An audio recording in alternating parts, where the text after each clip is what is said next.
Condition से सफ़र कर रही हैं और आप अगर खट्टा खाती रहेंगी या आपके बॉडी में जो या तो जॉइंट्स में अगर दर्द हो रहा है, then amla will not help you. Yes, if you are feeling weak, tired, exhausted, having sugar problems, diabetic conditions, high blood pressure, तो आंवला जो है उसमें काम करता है। अब वो एंटीऑक्सीडेंट है, वो बहुत ज़्यादा एनर्जी देता है बॉडी में, और उसको हमेशा हल्दी के साथ खाना चाहिए, क्योंकि आंवला बहुत ज़्यादा खट्टा होता है। तो हल्दी जो उसकी खटाश है, यानी कि जो उसकी खट्टापन है, जो उसका एसिडिक एक्टिविटी है, उसको वो बैलेंस करता है। तो आंवला और हल्दी आप खा सकती हैं। अश्वगंधा का आपने जो पूछा, वो भी हर कोई नहीं खा सकता। अगर कोई आदमी बहुत ही ज़्यादा मोटा है तो वो अश्वगंधा नहीं खा सकता, क्योंकि वो चर्बी को बढ़ाता है। अश्वगंधा बॉडी को स्लगिश कर सकता है, जिसकी बॉडी में ज़्यादा फैट है। तो ashwagandha is not for everybody as well. तो जब मैं जनरल टिप्स देता हूँ टेलीविजन पे, तो I am trying to give for the specific reasons and specific conditions. Thank you. Thank you doctor साहब। आइए आगे बढ़ते हैं। आगे और एक कॉलर हमारे साथ है, वो आइए बात करते हैं। हेलो। हेलो, मैं नंदलाल वडेरा बोलता हूँ, लेस्टर से। हाँ, बोलिए बोलिए। मेरे को अस्थमा का प्रॉब्लम है। ओके। अस्थमा का मैंने बहुत सिगरेट पहला पिया था, कभी 10 साल से छोड़ दिया है, लेकिन अस्थमा बहुत तंग करता है, इसीलिए कुछ बता सकते हैं आप? बिल्कुल, टेलीविजन पे सुनिए, मैं बताता हूँ। इनको अस्थमा की तकलीफ है। अस्थमा डेफिनेटली फ़ोन पर या तो टेलीविज़न पे तो क्योर नहीं किया जा सकता, विच इज़ इम्पॉसिबल।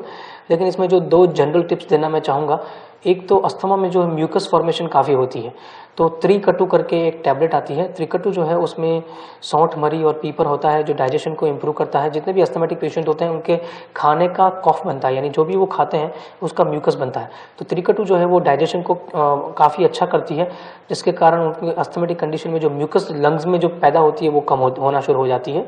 और दूसरी बात वो आप कर सकते हैं, वो है, मैं हमेशा मेरे प्रोग्राम में बताता हूँ, तुलसी, शहद, जिंजर जूस, हल्दी और छोटी इलायची, ये 5 चीज़ों को इकट्ठा करके गर्म पानी में अगर आप सुबह शाम लेंगे, तो आपकी जो एयर पाइप है, यानी कि जो ट्रैकिया है, जो ऑक्सीजन को कैरी करती है, उसको काफ़ी वो खुली रहेगी, काफ़ी उससे फ़ायदा रहेगा। क्योंकि जितने भी अस्थमेटिक पेशेंट हैं उनके बॉडी के अंदर ऑक्सीजन का आना जाना अच्छी तरह से रहना चाहिए, otherwise they can have a asthmatic attack. तो this is the 2 things you can do. Thank you. शुक्रिया। डॉक्टर साहब, चलिए आगे बढ़ते हैं। आगे हम हाई कोलेस्ट्रॉल की बात कर रहे थे, तो आर यू मेडिकल के हैसियत से आप बताइए पहले। हाँ, तो मेडिकल में यही बता रहा था कि जो 2 प्रकार के कोलेस्ट्रॉल होते हैं, LDL एंड HDL, जिसको low density lipoprotein and high density lipoprotein कहते हैं, जो लिवर से सेल की तरफ जाता है, सेल से लिवर की तरफ आता है। और लिवर की तरफ से हम कॉलर के पास चलेंगे, ठीक है? वो आगे बाद में बढ़ते हैं। हेलो। हेलो। हाँ जी। Can I talk in English, please? Yes, you can. Thank you. My wife has got a problem where she is losing her sense of smell, and the nose is continuously blocked. Can you recommend something? Of course, definitely you can listen on the television. Please put your phone down and listen on the television. His wife can't smell properly and her nose is always blocked. It means the area number 17, which is the temporal area of the brain, that is not getting the sense of reflexes sending for the smelling something. तो इसके अंदर basically what you can do for this condition is try to make the sesame oil with ajwain. So try to make ajwain and sesame oil together. Cook ajwain into the sesame oil, filter the sesame oil, and then try to put 3 to 4 drops in each nostrils before go to bed and every morning, twice a day. Also, she can take haldi and manjista powder, which is anti-allergic, and any kind of infections, allergies, blocked nose, allergic rhinitis, blocked sinuses.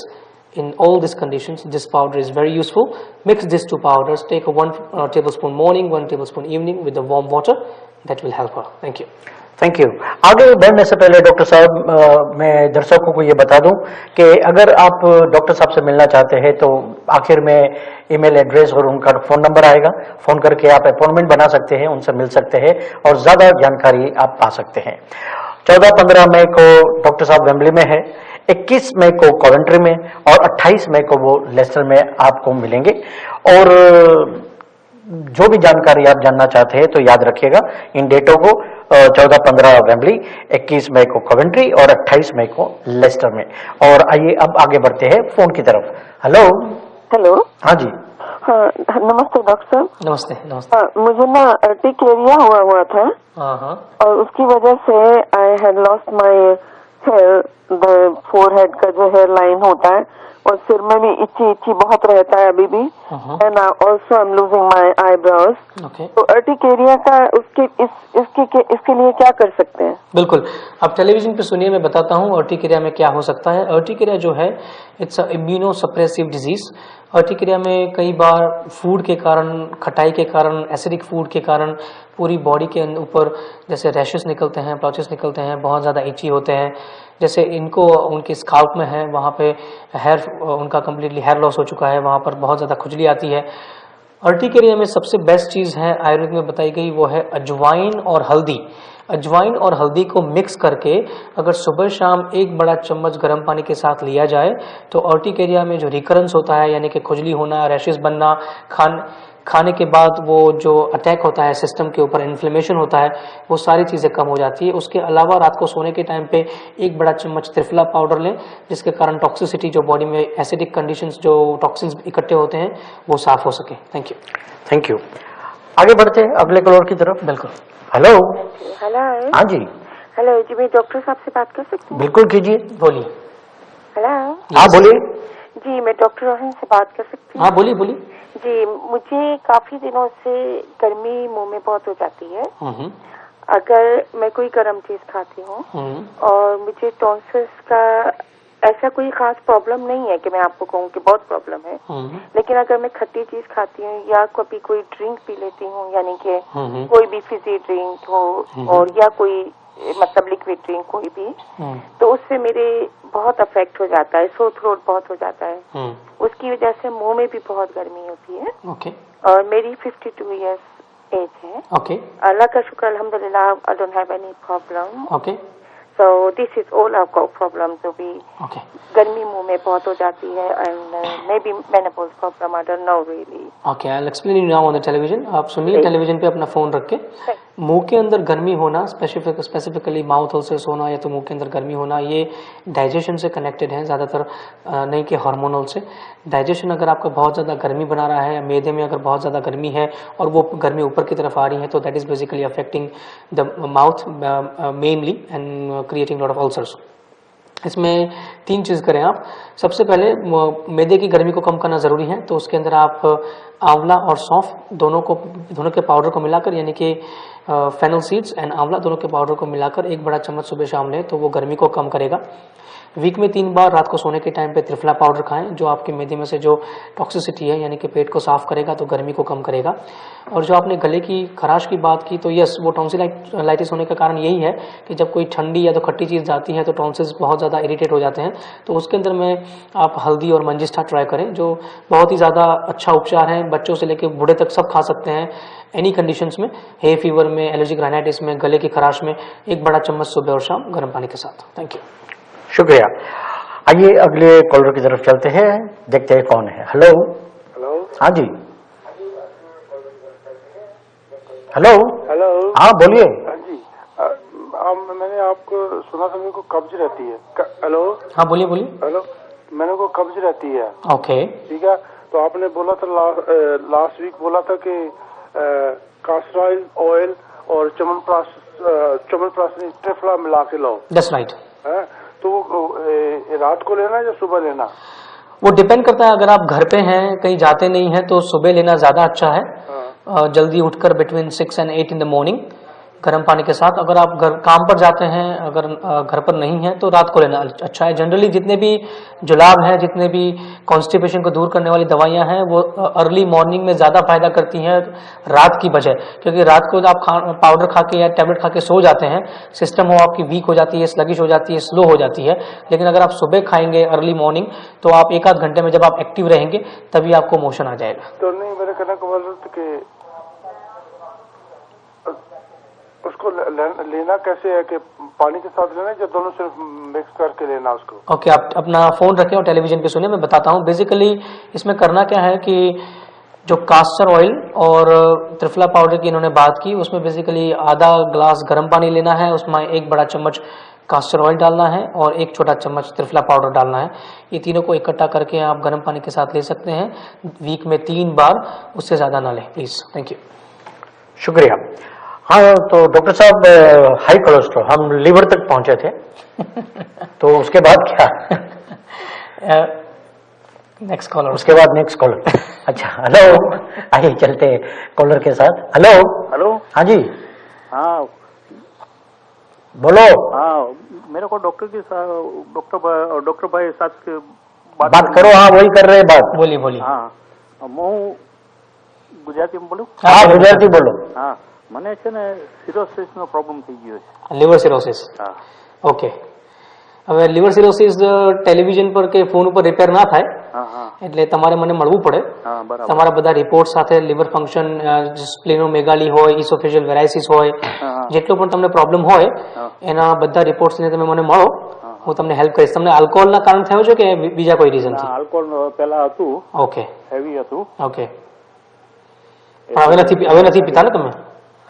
અત્યારે મારે gold સ્ટોનનો problem હતો તો મારા operation વાસ્તે હું ગયો હતો, યા તો એ લોકોએ જોયું ને કે મારો આ રિપોર્ટ આ જોયો એ લોકોએ પહેલાનું, તો એ લોકોએ મારે ઓપરેશન ના કર્યું કે લીવરનો પ્રોબ્લેમ છે ને કે અમે ઓપરેશન ના કર્યું। અહીંયા સીધી વસ્તુ છે, કારણ કે liver cirrhosis quite dangerous condition, હા એટલે પ્લીઝ તમે પોસિબલ તો રિપોર્ટ સાથે મને મળે please. Yeah, okay, thank you thank તો યુ। પછી તમને ફોન કરું। હા, બસ મળવા માટે તમે એન્ડમાં જોજો, ડોક્ટર સાહેબનો ઈમેલ એડ્રેસ અને ફોન નંબર બંને આવશે, એની ઉપર ફોન કરી ડોક્ટરની એપોઇન્ટમેન્ટ બનાવી તમે ડોક્ટર સાહેબને મળી શકો છો। અને ઘણી બધી વસ્તુ એવી છે જે ફોન ઉપર રિપેર નથી થતી, કારણ કે હજી એવી ટેકનોલોજી નથી નીકળી એટલે એમને મળવું બહુ જરૂરી છે। तो चलिए आगे बढ़ते हैं, हम हाई कोलेस्ट्रॉल की बात करते हैं। बिल्कुल। तो लिवर से सेल्स की तरफ और सेल से लिवर की तरफ 2 प्रकार की जो चर्बियां बॉडी के अंदर, खून के अंदर जो जाती हैं, उसमें जब इम्बैलेंस हो जाए, जब वो आउट ऑफ द बैलेंस चली जाए, तो वो हार्ट की नलियों में इकट्ठा होना शुरू हो जाती है। और जब वो हार्ट की नलियों में इकट्ठा होना शुरू हो जाती है, जिसको कोलेस्ट्रॉल कहते हैं, प्लाक कहते हैं, जो नलियों को संकुचित करता है, कॉन्स्ट्रिक्ट करता है, वहाँ पे हार्ट में होने वाले सर्कुलेशन को वीक करता है, चैम्बर्स ऑफ, जितने भी चैम्बर्स हैं हार्ट के, उसमें ऑक्सीजन की आवाजाही को कम करता है, न्यूट्रिएंट्स की आवाजाही को कम करता है। और एक ऐसा टाइम आता है कि वो बहुत ज़्यादा ब्लॉक हो जाती है, इतना ज़्यादा ब्लॉक हो जाती है कि heart can not get any kind of oxygen और breathing for a micro seconds. और वो जब बनता है, जो उसी टाइम पर जिसको जो होता है उसको कहते हैं cardiac arrest, because heart can not perform for that mini micro seconds. और उसके कारण फिर जितने भी ऑर्गन्स हैं बॉडी के अंदर, वहाँ पर कुछ सेकंड्स के लिए चीज़ें नहीं पहुँच पाती, और वो ऑर्गन्स जो हैं वो या तो अपना फंक्शन गिव अप कर देते हैं, या तो फिर वो कम्प्लीटली डेड हो जाते हैं। तो ये जो कंडीशन है वो काफ़ी ज़्यादा सीवियर होती है, जिसको कार्डियक अटैक यानी कार्डियक अरेस्ट, स्ट्रोक कहा जाता है। और ये सारी चीज़ें high cholesterol, high blood pressure दोनों से कनेक्टेड है। तो दिस इज़ वेरी इंपॉर्टेंट कि आप अपने कोलेस्ट्रॉल लेवल को रेगुलर चेक करवाते रहें और अपने ब्लड प्रेशर को रेगुलर चेक करवाते रहें। Thank you. आइए कॉलर की तरफ चलते हैं। हेलो। हेलो। हाँ जी। हाँ, मैं विद्या बोल रही हूँ। हाँ बोलिए। हाँ, मुझे थोड़ी सी तकलीफ है, मुझे डॉक्टर के साथ बात करनी है। हाँ बोलिए बोलिए, मैं डॉक्टर बोल रहा हूँ। हाँ, मुझे ना वो पीठ की बहुत तकलीफ है। ओके। तो ऊपर जब खाती हूँ तो ऊपर बस तुरंत ही पीठ, तो जब मैं इतना मेरा डाइट में कंट्रोल करती हूँ कि कोई खट्टी चीज वैसे नहीं खाती, फिर भी मुझे यहाँ पर ऊपर थोड़ा सा भी खाती हूँ तो पीठ हो जाता है। ओके। और कभी कभी तो ऊपर मुंह तक आ जाता है सारा। और पैर में भी बहुत ये मेरे घुटन में सोज आ जाती है, और नीचे तलवे में भी वो एंकर के पास भी सोज आ जाती है। ओके। और बहुत जलता है नीचे से तलवे। तो क्या करूं? ओके, अब टेलीविजन पे सुनिए, मैं बताता हूँ। पहले सबसे पहले आप ये सोचना छोड़ दें कि पित्त सिर्फ खट्टी चीज़ों से होता है। पित्त सारे उस फूड से होता है जो डाइजेस्ट नहीं होता।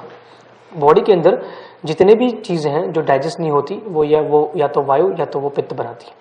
और इसी के अंदर आपको जो पित्त होता है, एसिड कंडीशंस होती है, इसका सीधा कारण यह है क्योंकि आपके बॉडी के अंदर इनडाइजेशन है, आपके जो इंटरनल ऑर्गन्स हैं, लिवर है, इंटेस्टाइन्स हैं, उनका फंक्शन प्रॉपर नहीं है। इसमें 3 चीज़ आप करें एसिड को कम करने के लिए। सबसे पहले आप याद रखें कि जब आप सुबह उठती हैं तो डायरेक्ट लिक्विड पीने की जगह कुछ ड्राई चीज़ मुंह में रखें, क्योंकि जब आप डायरेक्ट लिक्विड पीती हैं 8-9 घंटे खाली पेट होने के बाद, तो वो जो लिक्विड है वो एसिड फॉर्मेशन को तुरंत बढ़ा देता है। अगर आप कुछ ड्राई खा लेंगी तो वो एसिड बैठ जाएगा, उसके 15 मिनट के बाद कुछ लिक्विड पिए। दूसरी बात, खाने के टाइम पे थोड़ा पानी पिए, लेकिन खाने के बाद 1 घंटे तक पानी ना पिए, उससे काफ़ी एसिड कम होता है। उसके अलावा 2 दवाइयाँ आप कर सकती हैं, वो है सौंफ और शतावरी। सौंफ और शतावरी के पाउडर को मिलाकर सुबह शाम 1 बड़ा चम्मच गर्म पानी के साथ लें। और दूसरी चीज़ आप कर सकती हैं वो है हरड़, यानी कि हरड़ के चूर्ण को अगर आप रात को सोने के टाइम पे 1 बड़ा चम्मच लेंगी या तो सुबह शाम 1 छोटा चम्मच लेंगी, तो वो एसिड को काफ़ी डाइल्यूट करके स्टूल के थ्रू निकाल देगा या तो उसको काफ़ी कम कर देगा। थैंक यू डॉक्टर साहब। आगे बढ़ने से पहले ब्रेक टाइम है, बिल्कुल, तो एक छोटा सा ब्रेक लेते हैं। बिल्कुल। तो दोस्तों कहीं जाइएगा मत, कोई भी जानकारी आप जानना चाहते हैं तो फोन जरूर कीजिएगा, लेकिन जल्दी से वापस आइए, हम भी वापस आते हैं एक छोटे से ब्रेक के बाद।